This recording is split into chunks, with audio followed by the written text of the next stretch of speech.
Hi, everyone, and welcome to the Nutrition Connection podcast, the show where science meets storytelling. I'm your host, Dr. Kristen Hicks-Roof, dietitian, researcher, and lifelong advocate of the role of nutrition and health. Each episode, I'm going to sit down with nutrition and dietitian experts all across the food and healthcare landscape, leaders whose work touches nearly every aspect of our lives. So, whether you're a seasoned professional, a student, or someone just interested in the role of health, wellness, and food, this podcast is just for you. The views, thoughts, and comments on this podcast do not reflect those of my employer. So let's get connected. This is our welcome episode, and I'm going to go through what the framework of the podcast is all about, what inspired me, and how this podcast is going to run with each and every one of my guests.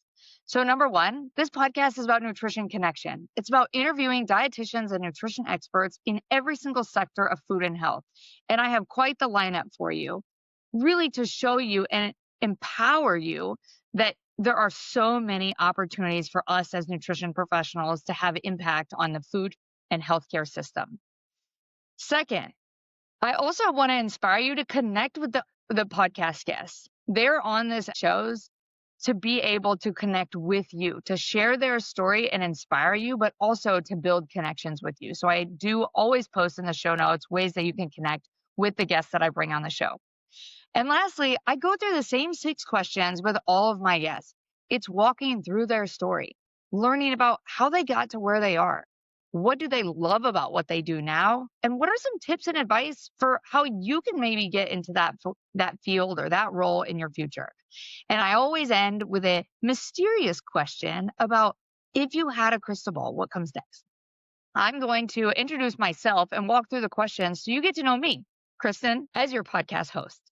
So number one, what inspires you and makes you to want to become a nutrition professional? When I was younger, I was an avid soccer player. I started very competitive soccer when I was in my teenage years. And I spent years, I'm talking years, with physical therapists and athletic trainers because I was always hurt. And when I was browsing the University of Arizona, I was browsing all their different career paths, and I saw the word nutrition. I didn't know what that meant. I didn't know exactly what it was. But what I did know was that nutrition, I felt like, was very pivotal to me performing well in soccer because I kept getting hurt. And so that's why I ultimately chose the field of nutrition. And let me tell you, when I decided and declared my major as nutrition before going to my bachelor's degree, I remember my mom and my family were flabbergasted because while I was a very competitive athlete, I also had a really poor diet. And one of my best examples is my brother. You know, normally when you're a teenager and you're having a snack in front of the TV, me and my older brother, usually people would grab like maybe 1 pack of fruit snacks or 1 drumstick out of a box. Well, that was not my brother and I, both competitive athletes in high school. We would grab an entire box each. So when we would go to the TV, we would grab an entire box of fruit snacks or an entire 4-pack of drumsticks and each eat our own box. Although my parents were awesome at cooking and providing fresh meals, I was always an avid snacker because I was a soccer player. So I think that really inspired me. I ate well, but I had such an opportunity to improve. And really, my whole career, I thought I was going to be in sports until the very end. Let's discuss my journey. If you know me, you know I've kind of been in a lot of different niche areas in the field of dietetics. And if you don't know me, I'm going to walk through that and how I got to where I am today. So when I finished my undergrad degree, I went to a combined grad school and I finished the master's in dietetic internship. And my first job as a dietitian was actually in corporate wellness. It was a niche role that I found online, and it was a part-time gig while I was going to pursue my PhD. I loved corporate wellness. And if you look at my CV, I've been involved in corporate wellness for the last 20 years, almost 15, 20 years. And a lot of that really is I'm still connected with people like my guest number 2, Krista Yoder. She was my first boss in corporate wellness. So I love corporate wellness, and I started my PhD program focused on the nutrition gut microbiome because I have a degree in nutrition and microbiology. And as I went through my first 2 years of my research program, which I loved, it was not translational. And so I really struggled I was at the genetic component of colon cancer carcinogenesis with rats and humans, looking at crypt cells. So I really understand science all the way down to animal studies and in vivo, in vitro studies.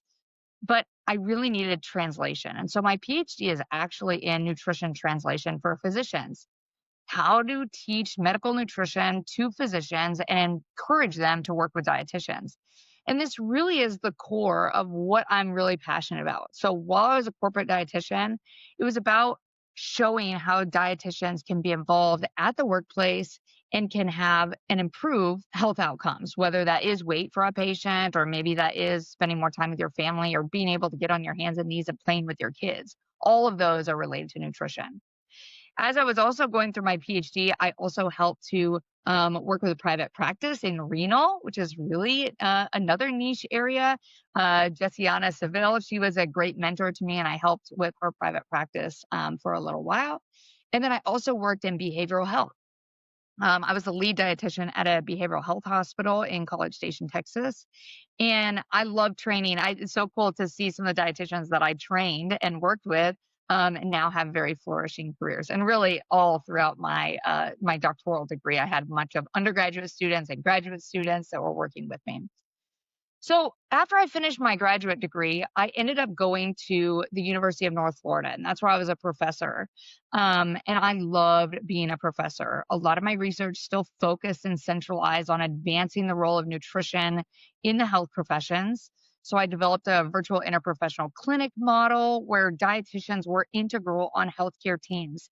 And I will die at the stake if I do not have advocacy for making sure that dietitians are key central players in healthcare teams. And so a lot of the work that I have done over the last 10 years and continue to do in whatever roles that I'm in really are there to advance the role of dietitians and making sure that nutrition is primary in all healthcare systems. I also had a separate line of research area that was the RD mentorship program, which I co-founded with Dr. Karen Bethard at Texas A&M University and Holly Boo with Texas Tech. And Karen Bethard is actually my first podcast guest, so that's really exciting. I hope you enjoy that. And the RD mentorship program is really connecting dietitians with different nutrition students all over the country. So we have dietitian mentors in every single niche and students from over 100 universities around the country. We've had over 10,000 people in the program, and really it's free. It's something that we've done research on and published and presented for a number of years. So all of those roles come into where I am today. So as I left my academic position, I took a job as the director of nutrition research at the National Pork Board. And you may think, what is the National Pork Board? The National Pork Board is a commodity board funded by pig farmers to do research, education, and promotion. And really the transition between becoming a registered dietitian and being a professor to then going to the National Pork Board is that I was able to take nutrition science and do nutrition science translation for pork and human health. And that's really what I'm passionate about, is the science communications and, again, advancing the role of dietitians and nutrition experts to all food and healthcare systems. So what do I do in my current role? Well, I did have a promotion at the National Pork Board, so now my role is Director of Human Nutrition.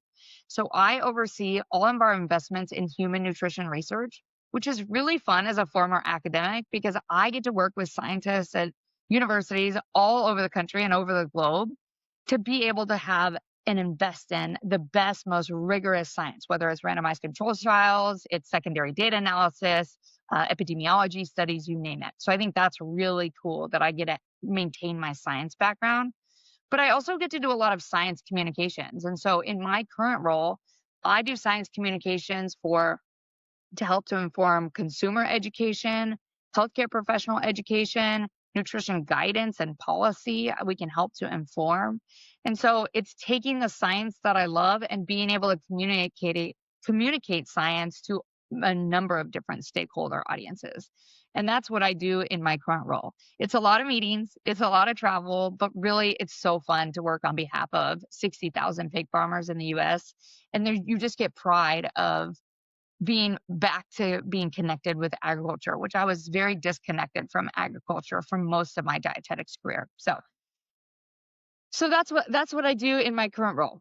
How does scientific evidence and data fuel my impact on food and healthcare? I would say science is really the root of everything I do or say. And you'll always see me. I will never be firm on pretty much any stance because there's so much nuance and the science is ever changing. And I think that that's very important as dietitian and nutrition experts that we explain the nuance and recognize the nuance that the science is changing. And every person is so different in how they react to different dietary regimens as well. And I remember that from when I was doing study analysis of stool samples from a human study looking at sorghum and colon cancer. And when I was analyzing the stool samples, which, yes, not the most appealing, but when I was analyzing the stool samples, I realized that people respond so differently. And it's so hard to have a uniform impact from one food on a health outcome because everyone responds so differently. And a lot of that is environmental factors, genetics, what other foods they're eating. It's very challenging to study food and nutrition. And so I think it's I take the scientific evidence, provide the nuance, and then communicate it out. That's what I do in my day-to-day role, and that's what I've done in the last 10, 15 years. So what is something that's my favorite or something that am most proud of? I would say my favorite is back when I was at Texas A&M University for my PhD. I was very active. I always used to say yes to things. And that would be volunteering at a corn dog stand at a fair. That would be saying yes to going and working at a different research lab or a new study. I mean, I was always saying yes because you never know what you don't know until you experience it. And so my favorite is someone had reached out to me because I had been involved in some food and nutrition research and activities in the Department of Nutrition and Dietetics. And someone reached out and said, "Hey, we really need someone to create a recipe because we want to go for the world's largest pot of chili." And here I'm thinking, no way this is real, right? No way. But what did I say? Oh, I said yes. And was I a culinary expert? Absolutely not. I knew science and I knew how to create recipes based on science. But I do like to cook. I'm not the best cook, but I do like to cook. And so I said, yeah, I can do that. I can definitely do that. And so it was springtime, and this lady who has done several different Guinness World Records. She had a date, she had a location, she had this massive pot that she did. And I helped to, for 3+ months, create and draft a recipe, which then I gave to her, and she was able to get donations for all the food to create the recipe. And then the day of the event, we went out and we cooked over 5,000 pounds of chili. And that was just so cool. So that's probably one of the most favorite things that I've done in my career. But the thing I'm most proud of is the RD mentorship program. It's something that started as an idea is when I was a young student, I wanted to connect with dietitians, but I didn't know how to find them. I wanted to find a sports dietitian. I wanted to find a media dietitian. I wanted to find someone in private practice. And I didn't know them. All I knew was I would maybe connect with them at a local dietetics meeting. And so we started the RD mentorship program in a small little community in Bryan College Station, Texas. And I think we had 30 people in the program. We were like, wow, this is really cool. Maybe we can expand this across Texas. And then I moved to Florida and we were like, can we expand this across Texas and then Florida? And then when I was in Florida, I said, let's expand this nationwide. And so we now have this nationwide program that we have upwards of 600+ people in the program year over year. And we've been running it for 10 years. So that's something that I'm so proud of because of the impact that it's had. There is not a conference or a meeting that I go to where someone doesn't come up to me and they're like, "Hey, aren't you part of the RD mentorship program?" And I'm like, "Yeah, I am. Are you a mentor or a mentee?" And they will tell me their story. And I think that's so powerful. And it's actually one of the things that has inspired me to create this podcast, Nutrition Connection, because it's all about creating that connection. And if we can inspire and show the young students, the older students, early career, even mid or late career, you can always find a new role. So if you're in the field of nutrition and dietetics and you're not happy where you're at, there's so much opportunity. You need to say yes, and you need to go and explore and find it. So what suggestions or tips do you have for someone who may want my kind of role? I would say number one, for my role at a commodity board, there's two different types of roles within commodity boards. Well, there's many others, but I would say in big buckets, we either have a science-facing role, which you participate in science investment, science policy, science communications, science translation. That is one area. So if you have a PhD or you have a science background, I would say that is a great area to gain more experience in to go onto commodity boards. The other area of commodity boards is being very comfortable in public speaking. So in my role at the National Pork Board, I can be speaking anywhere from a food service operator to a pig farmer, to a health professional, to a chef. I mean, I'm kind of all over the map in terms of who I'm talking to, but it's how do I take this message of nutrition and talk to it in a language and an audience that you would understand? So what I may say to a packer and processor of pork may be very different and likely very different than what I would say to a registered dietitian. And so that message may be similar, but the way that I would phrase it would be very different. So if you're interested in communication side of a commodity board, and there's many different types of commodity boards out there, you can Google USDA commodity boards or commodity boards in the US, and you'll see a number of different commodity boards out there, some that have full-time, some that have part-time roles. Is that if you like the communication side of things, go out and practice the communication skills. And that can be in many different ways. You can practice communication skills if you're a researcher. You can go to conferences and doing presentations or seminars or workshops or podcasts. If you're a clinical dietitian, talk about doing presentations in your facility to the other health professionals in your facility, to the community offering free nutrition workshops, classes, cooking demos. You can also do communications online. So whether it's your personal platform on social media, on LinkedIn, Twitter, Instagram, whatever platform you're interested in, that communications can happen on your personal platform or even your workplace platform. You can ask them about putting nutrition messaging on your workplace, depending on where you work. And then you can also do it independently. You can submit articles to write for things like Today's Dietitian.